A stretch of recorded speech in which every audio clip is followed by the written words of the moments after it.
لیکن ہیلتھ کا کہیں ذکر نہیں ہے. میں نے آپ کے آنے سے پہلے کچھ ریسرچ کی اور کچھ تقریباً میں نے 50 ممالک کے آئین پڑھے. نیبرنگ کنٹریز کو دیکھے ہمارے ایران میں بڑا کلیئرلی مینشن ہے ہیلتھ کا فنڈامنٹل رائٹ ہے.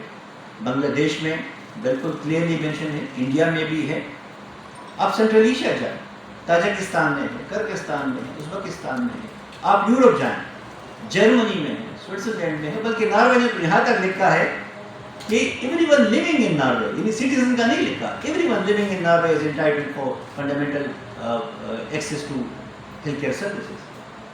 آپ لیٹن امریکہ جائیں, برازیل میں, میکسیکو میں, کیوبا میں تو ہیلتھ فری فارورڈ.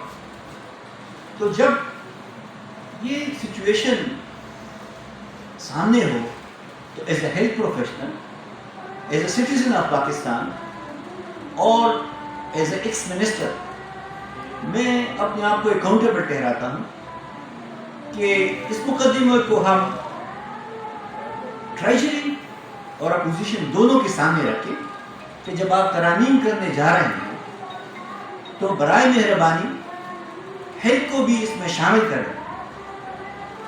اور اس سے میں ایک بڑھ کے ایک بات کرنا چاہتا ہوں کہ نہ صرف ہیلتھ کو ایز اے فنڈامنٹل رائٹ لکھا جائے, بلکہ یونیورسل ہیلتھ کوریج کو, access to universal health coverage کو fundamental right of every citizen تصور کیا جائے.